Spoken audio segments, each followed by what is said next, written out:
I appreciate the organizers inviting me and putting this together. I do often get called the beaver guy. I actually do other things, but we won't talk about that. What I'm here to talk to you today about is really how we can take some of these riparian systems that intersect our rangelands. And I think as engineers and as land managers, we've become far too good at making effective drains. And basically, how do we clutter these things up? How do we clog them up? So that we can see all of the benefits that were talked about in all the talks this morning with trying to soak up these sponges. And so specifically, I'm going to talk about how we go about using beaver to do some of that. And we've heard a number of great talks on how beaver can help us grow those emerald islands, okay? And we kind of know this too, that beaver make a mess of these systems. It's this thing that they drive us crazy.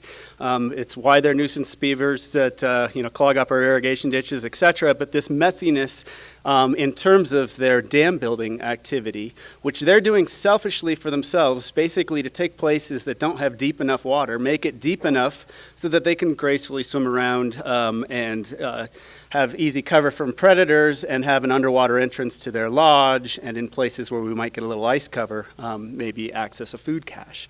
And so that ecosystem engineering activity is why we care about them as a conservation tool as opposed to a conservation species of focus. And this whole beaver fever, sort of stuff is nothing new. We'll talk like we pretend we're onto something new, but folks have been onto this for many, many years. I found it really satisfying to read Eric Coller's Three Against the Wilderness. Have anybody read this in here? A few? Okay. And so he's talking about in the 1930s up in British Columbia, and he's building beaver dam analogs. He didn't have a stupid acronym for it, but that's what he was doing. He was plugging up old beaver dams and trying to make it so that he could make a living trapping stuff off of those ponds, and then eventually he was able to get some beaver back in. So there's lots of examples of using beaver as a conservation and or restoration tool. I would sort of lump them into three kind of categories. The first and the easiest is if you have an existing beaver population. And whether this is accidental or a little bit of deliberate encouragement of restoration.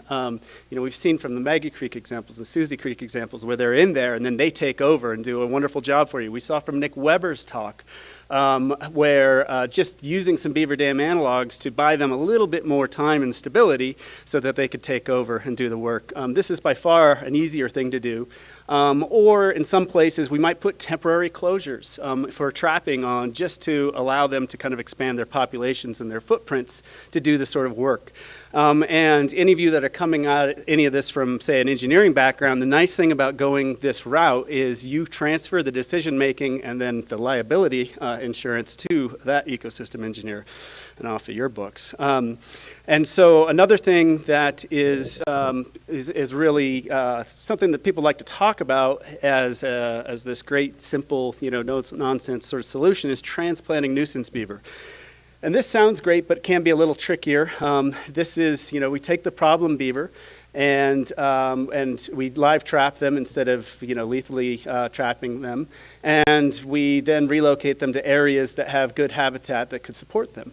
And the most famous example that many of you have probably seen is, of course, the Idaho Fish and Game parachuting beaver in a bunch of paratroopers coming back from World War II and then getting jobs with Idaho Fish and Game and too much time on their hands, had to figure out how to deal with nuisance beaver as people had their vacation homes in McCall, and so they started parachuting them in boxes, and there's the famous Stromno, and this is all fun.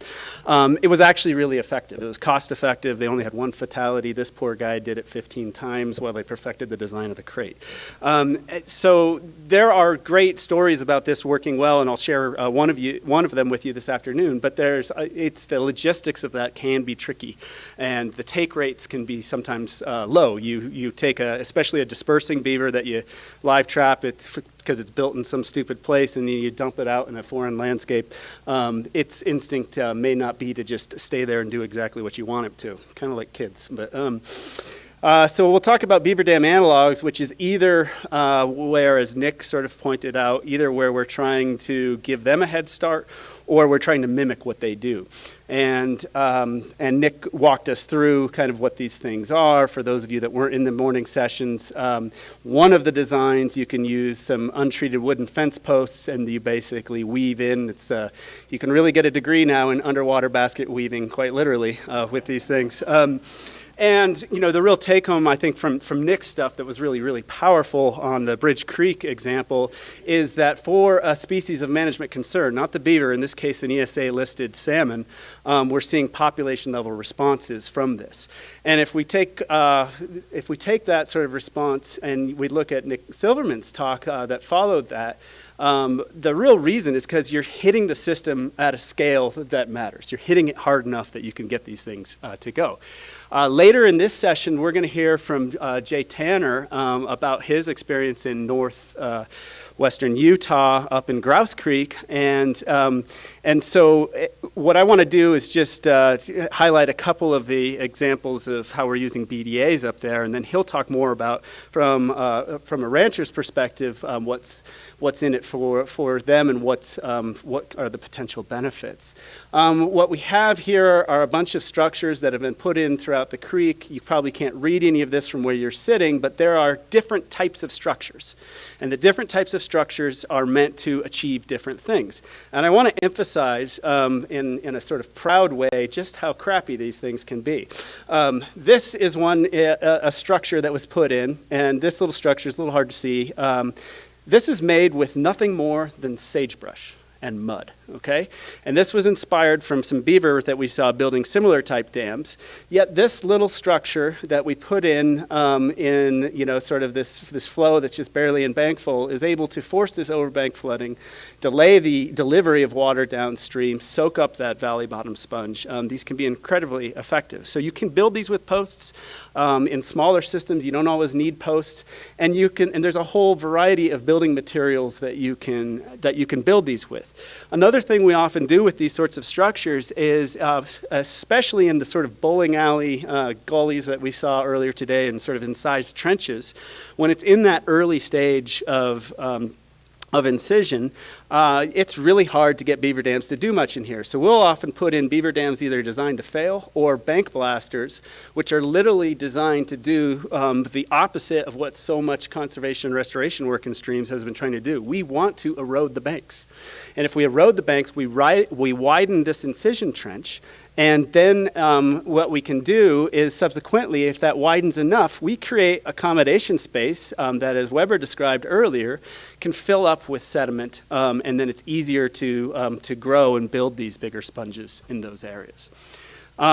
There's also a lot of you in this room are involved, I know, in PJ removal work. We don't, even though there are construction details, which is a bit of an overstatement for some of these things, but even though we have those sorts of, there's a clear thought process behind some of these things, you don't have to build it exactly like the construction detail shows, for example, with willow weave. Juniper makes great building material, and there's a lot of this stuff around. It tends to last.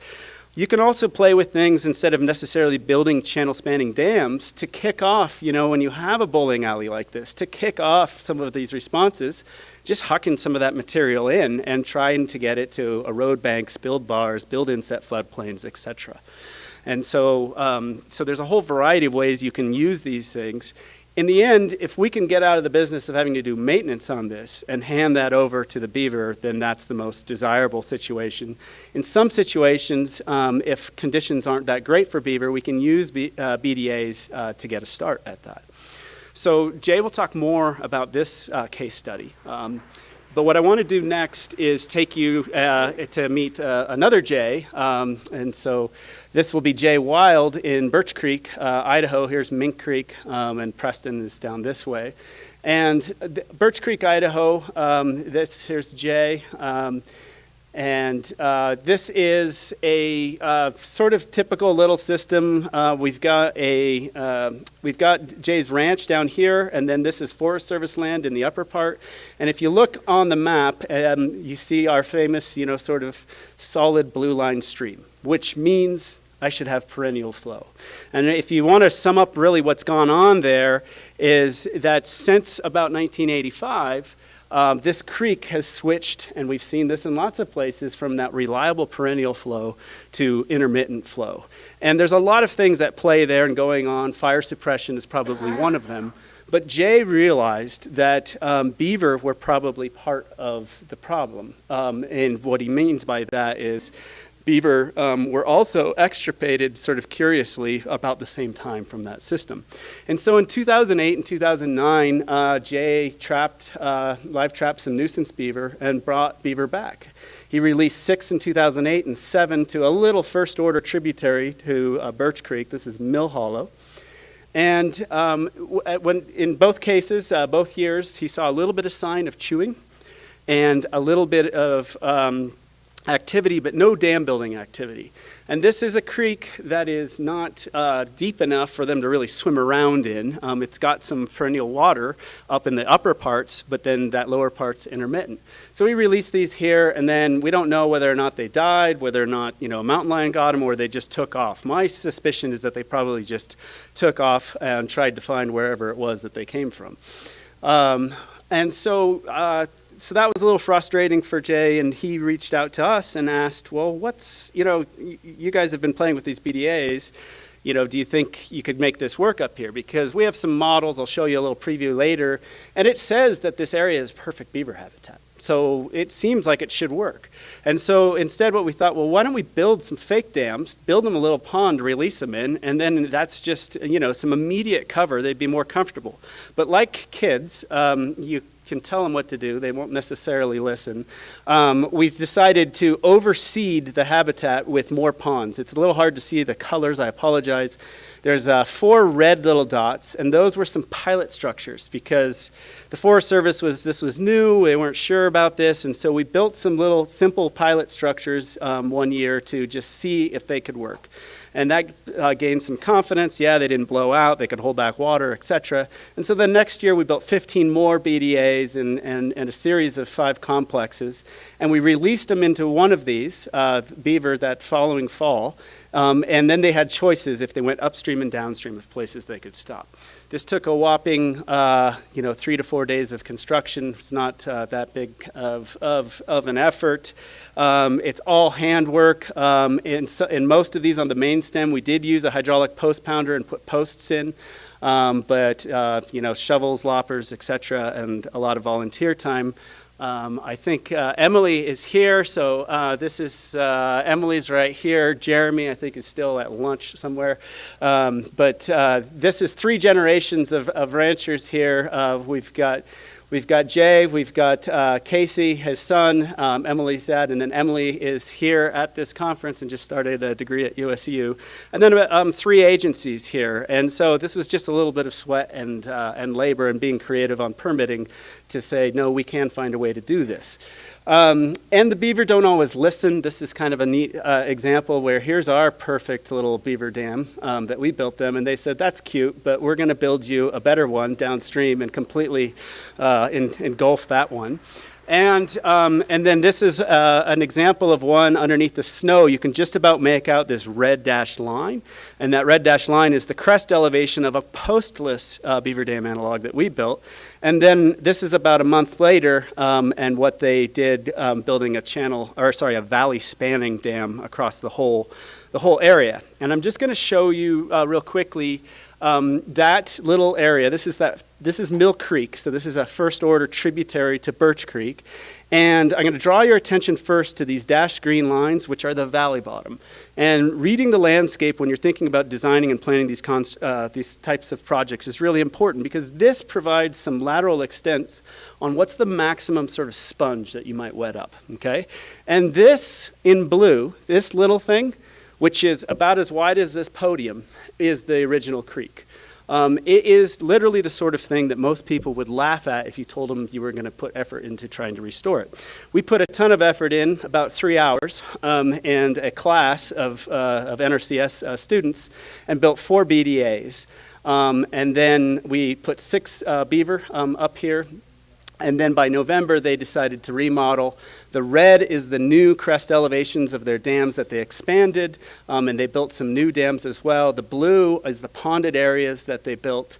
and directly inundated and flooded. And then these light green are the overflow floodplain areas, and they've raised the water tables all through this. This is a super simple treatment, a pretty dramatic transformation, making this a more effective sponge and giving us a chance to potentially try to actually hold back some of that water and restore this stream from intermittent to perennial flow. Another example just further downstream in the same system, but this is on the main stem of birch.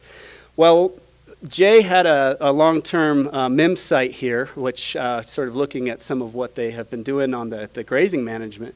And a big part of the reason I mentioned that the habitat was really good here for beaver, a big part of the reason it was so good was because they've got a really good grazing management scheme that allowed this riparian to really recover, and there's tons of woody building materials there. So we avoided this meadow because we didn't want to mess up the monitoring, and we put a bunch of BDAs up here that they used, but they had different ideas. And there's about a dozen other dams in here spreading water out all over this place and kind of completely transforming that area. So the take home from this, and I'm not presenting this in a particularly scientific way, it's just more of an anecdotal way, is that here's a place where, you know, we've gotten 10 beaver that have now taken up shop. We've put in 26 BDAs. They've at some point used 22 of those. They've gone, this is crossed out, they've built, as of about November, they had built another 60 dams in there. One of the dams, one of our BDAs blew out and they repaired it in the high flows of 2017. And so we're at over 81 dams. And this is this sort of thing I think we really need to think about if we're going to scale up the sort of treatments. A, we got to try and get them to do some of the work for us, and B, we got to think about how do we scale up to broader places, and part of that's going to be these things have to be cheap enough that we can spread them out efficiently. So expectation management, this is all sounds great, blah, blah, blah, but where are you going to do this? Where does it not make sense? In the interest of time, I'm not going to drag you through the details of this, but there's a whole lot of tools. We heard about some great tools through the Sage Grouse Initiative and leveraging Google Earth Engine. BRAT is a tool that we've developed, Beaver Restoration Assessment Tool, which tries to build some expectation management for how many dams could you fit on the landscape based on the vegetation and the hydrology that's there. Also looking at where are the potential conflicts? Where are the areas where we don't really want to promote beaver because it might cause flooding of roads, for example? And then come up with coherent and defensible sort of management strategies. And these models can be run with nationally available data sets across broad scales and produce reasonable results. And so there's resources available if you want help on getting into design, getting into the planning aspects of these things. And in summary, I think that we've heard a lot of neat examples about how beaver can be an effective riparian and really rangeland restoration tool. And I think one of the most compelling things is the cost. And if we can get these things to scale up, we do have to have realistic expectations. We're not building permanent dams. We're building things that will come and go just like the rodent does. But with that, we get dynamism that creates much more healthier habitats. How instant the gratification comes depends on the system that you're working in and how quickly beaver decide to play ball with you. So with that, I'll acknowledge a ton of folks that a lot of which are in this room that have been instrumental in this work and agencies. And if there's time, we'll take a question.